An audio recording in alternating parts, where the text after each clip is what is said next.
Warm welcome to all our guests for this very special Heroes of Israel program. I'm delighted to be able to welcome tonight Shlomo and Michal from 7 Plus Circles of Hope, which we are going to learn and hear about. But firstly, a warm welcome, Michal, Shlomo, Bruchim Habayim, welcome all the way from Israel. Thank you for joining us. Thank you. Thank you for inviting us. So I'd like to start perhaps by going back. October the 7th is a date that none of us can forget for the rest of our lives. But tell us perhaps a bit of your background of what your involvement was in charity and helping the Jewish people prior to October the 7th.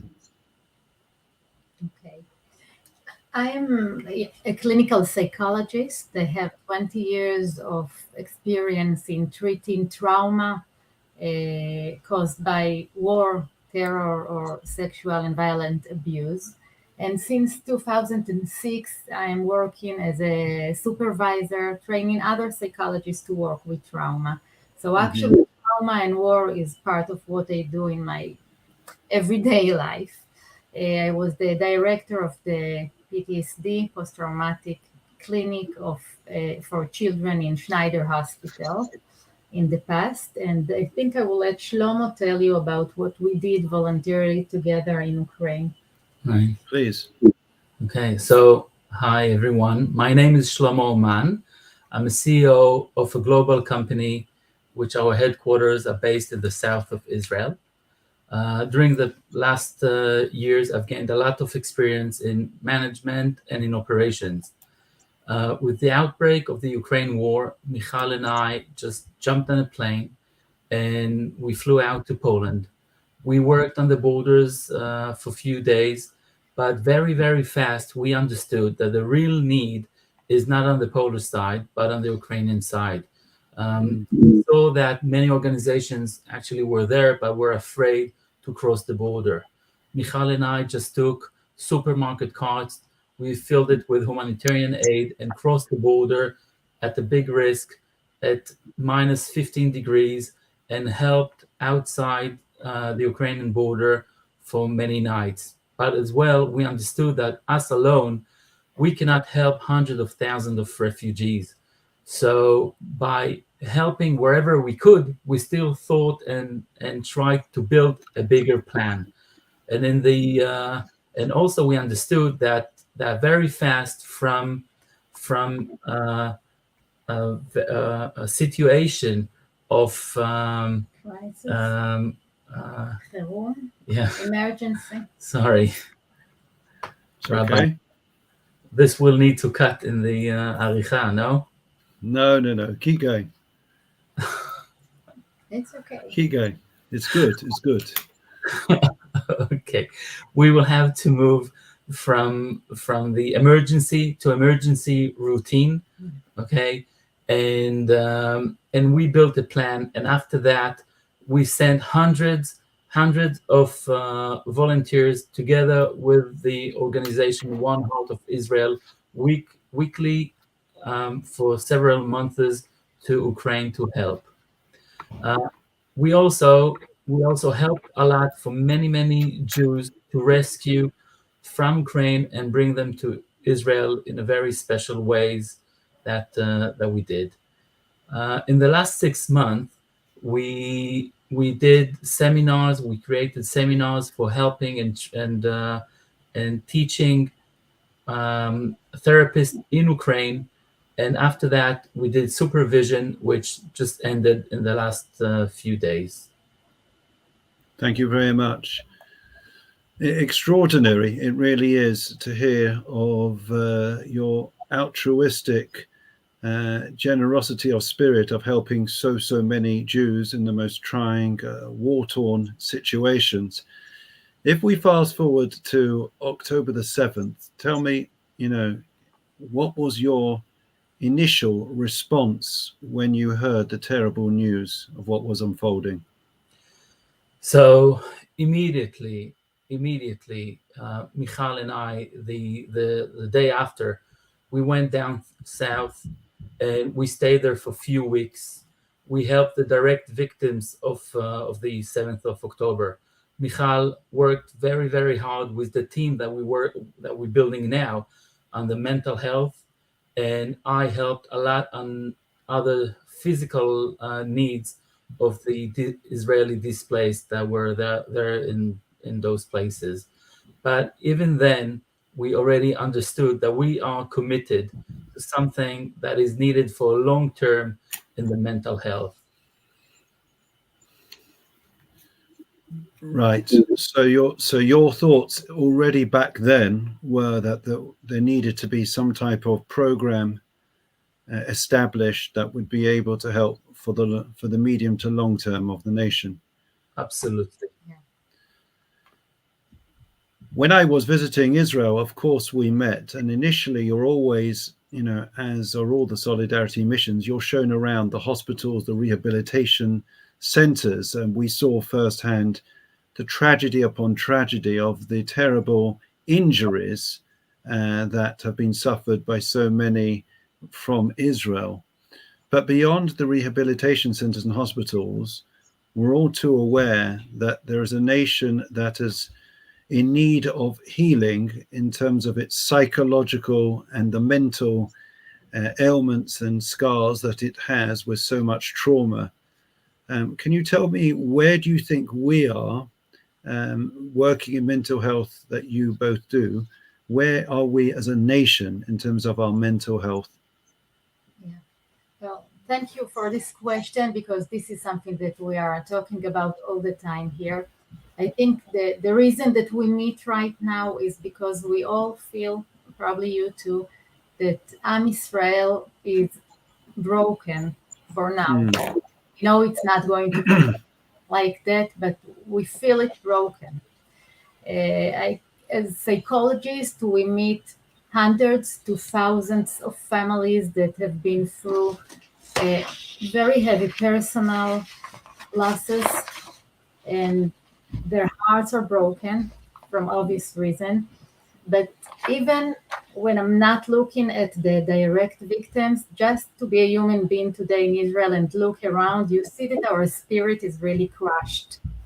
And of course, it's not only my feeling. I told you that there was a big survey, scientific survey, about mental health situation in Israel today, and it shows that it has never been worse.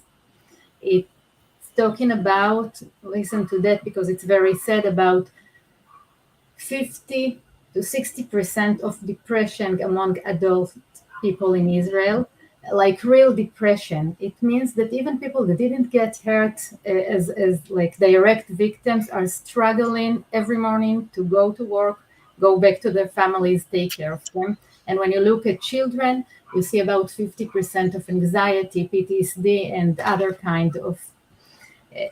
We never been like that. We used to look at ourselves as a very strong mentally nation. Something is going on. And we feel like, a lot of people say that Israel has no choice but winning this war, for Israel, but also for the world, the real war. But we, the therapists, we feel like we are facing a battle that we also have to win. And our battle is to prevent permanent damage to the Israel resilience, to this beautiful because we need to look at it as a very resilience, and we don't want to have a first generation and then second generation to this war, as we looked at the Holocaust and we know what happened to that. So Correct. That's something that we feel like it's a challenge that we have to solve.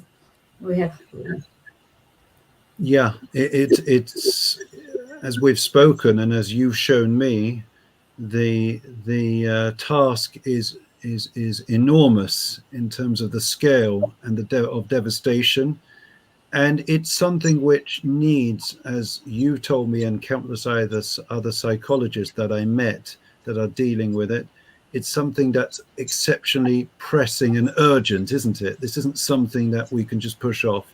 It really needs to be dealt with today. Is that right, in terms of the nation, in terms of the families? Definitely, because we see that the damage that is caused right now, if we don't give it a priority and we don't treat it right away, we're going to see problems that would be much more complicated to solve later. It's something that has to be done right now, and that's why a lot of therapists are volunteering to do that.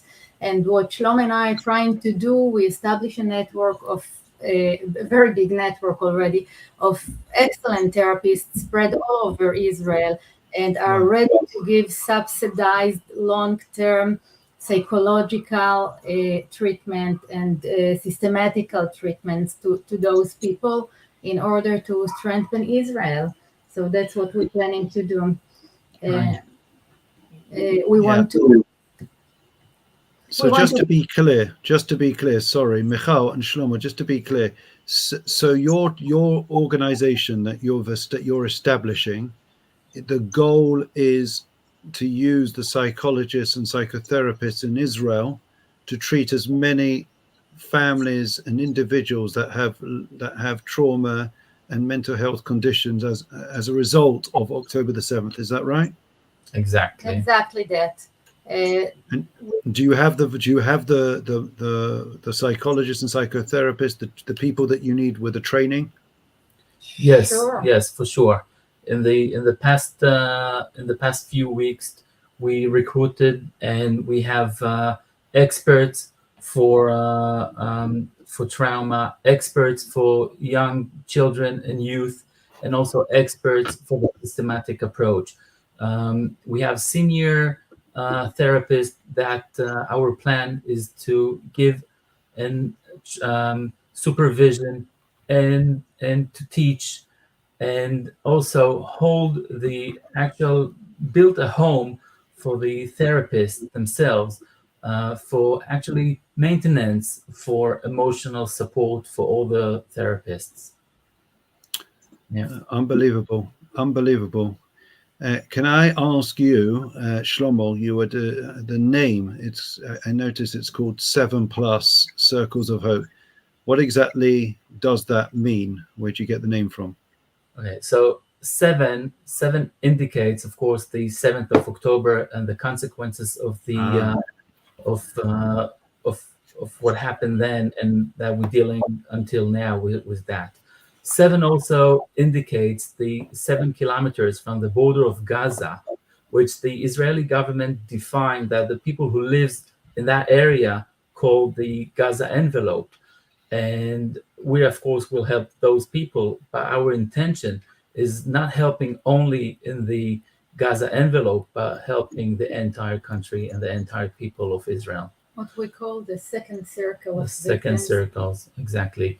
And the plus actually means our advantages on that program, means plus for long-term treatment, plus means for very experts for the training, and plus means also, as I mentioned before, a home for the therapists themselves.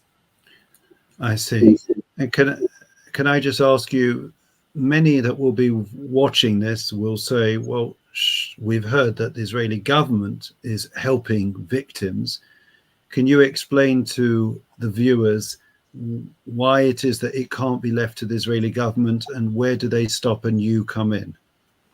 Yeah, that's exactly what we are focusing on, because second circle actually mean that if you have a very close person, a significant other, I would say, that was hurt or injured, killed, or got kidnapped, you are suffering from a huge distress, and you are not able to get the national support because you are not a direct victim. But the reason that we have 60% of depression in Israel right now is because everyone is knowing someone that got hurt, and we lost a lot of hope and a lot of security, and those are the people that we want to help. And other group that is very important to us is the families of the soldiers that are for 3 months fighting, and hopefully with Bezrat Hashem, they would come back healthy. But even those 3 months and the weeks that will come after that, their families, small children, they don't see their father. They suffering from real anxiety and fear for their life. And we have to strengthen those families. So those families we already start working with. And the youth that in 2 years from now, or whenever, they will become our soldiers for the future, and we have to help them. We have to help ourselves, our nation. We want to rehabilitate this nation, and to, we recognize ourselves when we are feeling secure, and we have a lot of hope and optimistic view. We want our children to go back to this situation, to join the army when they feel proud, when they feel like they're doing something very important. We feel like it's a mission that we have no choice but join to do and to win it. To win, we have to. Wow. It's absolutely heartwarming and humbling to meet you and to hear of your story, your dream, and how you intend to help Israel and the Jewish people. And it shows the pressing need that we have as a nation. I don't think I or others that are watching this will be aware of the extent of the trauma and the depression and the mental health issues facing across the nation. So if people do want to help, I mean, I was going to ask you, this is all, you're hiring thousands of psychotherapists and psychologists. How are you going to finance this if the government's not helping? We actually need the support of the people of the Jewish nation around the world that can help us and support us. It's a big task, and I think it's a goal of everyone to heal this nation. We do need everyone's support on that. Of course, our psychologists will subsidize some of the therapy themselves and will give a lot of discount, but we want it to be a very long-term support as needed and not to be limited to only goodwill of people. So that's why we really need this help. Well, thank you both for joining me this evening. Let me tell you that I will ask you afterwards for the link for people that would like to be partners in this extraordinary project, which is so necessary and urgent for our people, for our nation. And please God, us in Woodside Park and beyond look forward to partnering with you in this important endeavor and ensuring that in all senses, Am Yisrael Chai. Thank you, Michal. Thank you, Shlomo. So much. Thank you so much, Rabbi. Thank you. Thank you. Take care.